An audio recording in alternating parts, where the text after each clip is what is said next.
안녕하십니까, 팀메스입니다. 자, 오늘은 2차 부등식에 대해서 이제 두 번째 시간을 갖도록 할게요. 똑같은 내용인데 이번에는 저번 시간에 했던 거랑 접근을 조금 다르게 한다고 생각을 하고 문제를 한번 풀어보도록 하죠. 일단 내용을 좀 보시면, 자, 2차 부등식에 해가 먼저 주어지는 거예요. 아까 저번 시간에서는 해를 찾고 그 범위를 찾아내는 게 주된 문제풀이였다면 지금은 반대로 생각을 하면 돼요. 해가 먼저 주어져요. x의 범위가 알파보다 크고 베타보다 작은데, 즉 사이값이 나왔죠. 근데 개수가 1이래요. 즉 양수라는 거죠. 그러면은 이 2차 부등식은 해를 알파를 갖고 베타를 갖는 2차 방정식 모양인데 0보다 작아야 사이값이 된다고 했죠. 그래서 이런 형태가 되니까 풀어주면 요거다 라고 생각을 하면 됩니다. 자, 두 번째도 보시면 이번에는 x가 알파보다 작던지 또는 x가 베타보다 큰 경우, 자, 지금 범위가 양 끝값이 되고 있죠. 또 양수고, 그럼 얘도 마찬가지로 알파랑 베타가 해를 갖는 2차 방정식 모양인데 알파랑 베타의 양 끝값, 알파보다 작은 것보다 더 작고 큰 것보다 더 큰 경우니까 얘는 0보다 큰 윗부분을 말하는 거죠. 이렇게 생겼을 때 이 부분 이렇게 나오고 이 식을 풀어주면 이런 형태가 된다라고 생각을 하시면 됩니다.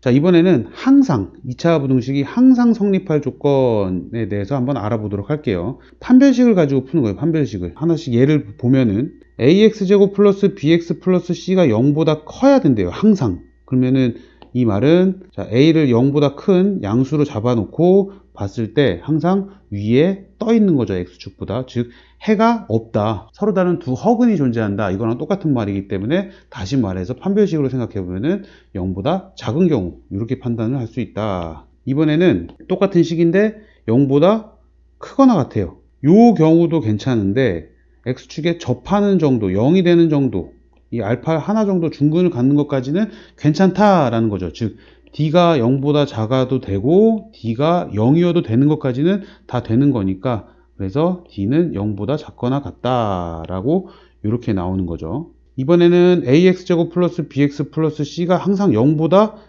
작다, 항상 그래야 돼요. 근데 그러려면 음수범위라고 했죠. 이것도 음수범위니까 얘네 둘은 그냥 보지 않도록 할게요. 더 헷갈리니까. 반드시 a를 양수라고 문제로 우리가 만들어 놓고 접근을 하도록 하는 게 제일 좋아요. 이렇게까지 하면 헷갈리니까. 자, 그래서 문제를 한번 보도록 할게요. 2차 부등식 x제곱 플러스 ax 플러스 b는 0보다 작다. 자, 여기 최고차항의 개수가 1임을 알려주고 있죠. 양수.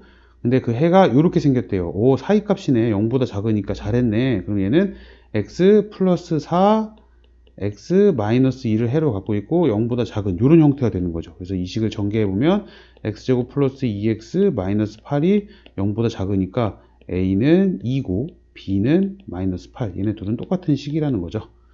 자, 또 문제를 보도록 할게요. 자, 이번엔 모든 실수 x에 대해서 라고 되어 있어요. 자, 똑같은 말로 임의라는 표현도 있죠. 이렇게도 나올 수 있고 이렇게도 나올 수 있어요.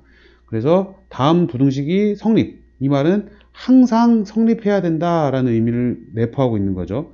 그래서 지금 이 식이 보니까 또 최고차항의 개수가 1이죠. 즉 양수니까 아래로 블록인데 0보다 크니까 x축보다 항상 떠 있다는 거죠. 다시 말해서 허근이 존재한다는 거예요. 해가 없다는 거죠. 여기 x축에 만나는 점이 없으니까 2차 방정식으로 생각을 했을 때 그 말은 최종적으로 판별식 d가 0보다 작아야 된다는 거예요. 그래서 여기서 판별식을 써보면, 자, 근데 잠깐 문제를 봤더니 지금 오타가 있네요. x제곱 플러스 ax예요. 얘는 1차식이죠.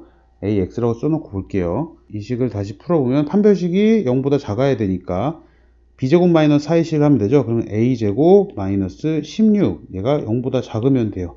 이거는 a 플러스 4, a 마이너스 4, 이렇게 0보다 작은 또 2차 부등식처럼 모양이 나오죠. 합창호식을 쓰면. 그래서 a의 범위는 마이너스 4보다 크고 4보다 작다, 이렇게 나오는 거죠. 자, 마지막 한 문제만 더 보도록 할게요.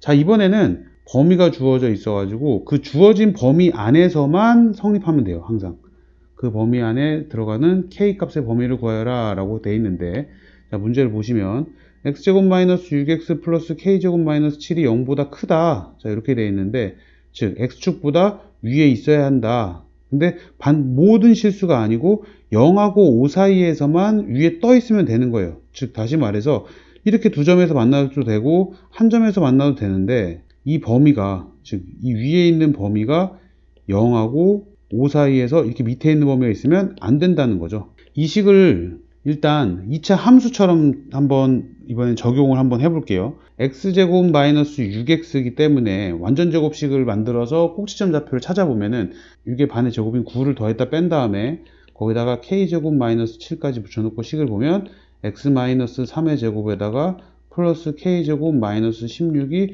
0보다 크다 하면서 얘는 아래로 볼록인데 여기 점 좌표가 3, k제곱 마이너스 16 꼭지점 좌표가 이렇다는 걸 알 수가 있게 된 거죠. 근데 범위가 0부터 5니까 0은 이쯤에 있을 거고 5는 이쯤에 있을 거예요. 3이 여기에 있으니까. 그럼 여기 사이 범위 안에서 모두 0보다 커야 돼요. 그 말은 3을 넣었을 때 제일 최소값이 k제곱 마이너스 16이라는 말이죠. 그 k제곱 마이너스 16이 0보다 커야 나머지도 다 0보다 크다 라고 볼 수가 있는 거죠. 그래서 얘를 다시 또 인수분해를 해주면 k 마이너스 4 k 플러스 4가 0보다 큰 범위니까 식이 2차식인데 0보다 크면 바깥값이라 그랬죠. 그래서 k가 마이너스 4보다 작던지 또는 k가 4보다 크다 이런 답이 나오는 거죠. 자, 여기까지 해서 일단 2차 부등식은 마치도록 하겠습니다. 감사합니다.